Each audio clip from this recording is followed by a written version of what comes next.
உதவியே வேண்டாம்ங்கப்பல. நான் அப்படி வேண்டாம்னு சொல்லுவேன், நீ வெளியே போய் வேணும்னு சொல்லு, இவங்களுக்குள்ள டீலிங். நான் எனக்கு அது பாலிடிக்ஸ்ல இன்ட்ரெஸ்ட் இல்லை ஒரு காலத்தில். அப்புறம் விரும்பினால் வருவேன், அப்புறம் விரும்பினால் எம்எல்ஏ ஆவேன், விரும்பினால் அமைச்சராவேன், இப்போ துணை முதலமைச்சர் நிற்குது. அப்புறம் அவங்களை பத்தி நம்ம பேசலாம் பேசக்கூடாது. தேவையில்லாம நீதிமன்றம் கொடுத்த உரிமை ராஜேந்திரன் கொடுத்தாங்க. நான் கொடுத்த பரவாயில்லை, சும்மா கொடுத்தல ராஜேந்திரன் மரியாதை அவருக்கு காலத்துக்கு நல்ல மதிப்பு இருக்கு, நீதிமன்ற மதிப்பு இருக்கு. அவர் கொடுத்ததால நம்ம அதை பத்தி பேசக்கூடாதுன்னு சொன்ன மேட்டர் கண்டிப்பா பேச மாட்டோம். ஏன்னா ஸ்டெர்லைட் ஆலையை பத்தி பேசக்கூடாதுன்னு சொன்ன எப்படி பேச முடியும்?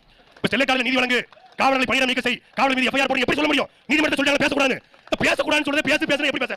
எனக்கு ஒரு கட்டுப்பாடு கண்ணியம் இருக்கு, சாட்டுக்குன்னு ஒரு கண்ணியம் கட்டுப்பாடு இருக்கு இல்லையா? நான் ஒழுக்கத்தோட வாழ்றேன், பேசக்கூடாது பேச மாட்டேன். அது திமுகவை பத்தி பேசக்கூடாது பேச மாட்டேன். ஐயா ஸ்டாலினுக்கு ஆட்சி செய்ய தெரியல, அது நம்ம சொல்லணும். அது நான் ஒருபோதும் சொல்ல மாட்டேன். திமுக சாராய கடையை வச்சு தான் ஆட்சி நடத்துது, நான் பேச மாட்டேன். எங்க அக்கா கனிமொழி ஆட்சிக்கு வந்தா மதுக்கடையை மூடுவேன்னு சொன்னாங்க, ஏன் மூடலன்னு நான் கேட்க மாட்டேன். திமுக ஆட்சிக்கு வந்தா கனிமூலத்தை நாங்க தடுத்து நிறுத்துவோம், மணல் கொள்ளை அடிக்க மாட்டோம்னு சொன்னிச்சு, அது ஏன் இப்ப மணல் கொள்ளை அடிக்குது, ஏன் கனிமூலத்தை கொள்ளை அடிக்குது, நான் ஒருபோதும் இந்த மேடையை பயன்படுத்தி கேட்க மாட்டேன். திமுக குடும்ப ஆட்சி செய்கிறது என்று எந்த இடத்திலும் சாட்டை துறைமுருகன் நான் கேட்கவே மாட்டேன்.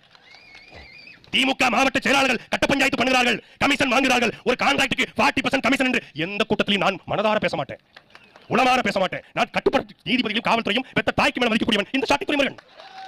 நான் என் தாய்க்கு சத்தியம் பண்ணிட்டு எங்க அப்பா எங்க அம்மா சத்தியம் பண்ணிட்டு ஒருபோதும் திமுக பத்தி பேச மாட்டோமா, கலைஞர் குடும்பத்தை பத்தி பேச மாட்டோமா, அவங்க என்ன கொள்ளையடிச்சாலும் எவ்வளவு கொள்ளையடிச்சாலும் நான் பேச மாட்டேன். அது சத்தியம் பண்ணி எங்க ஊர் சொன்னமரம் கோயிலையும் எங்க ஊர்ல போன முத்தாரம் கோயிலையும் நான் சத்தியம் பண்ணி கொடுத்துருக்கேன், நான் பேச மாட்டேன். ஏன்னா அவங்க குத்தாரம் கண்ணு ஊத்தி விட்டுரும். பவர்ஃபுல் கார்டு, எஸ்கேமா பவர்ஃபுல் கார்டு. ஜீசஸ் அல்லா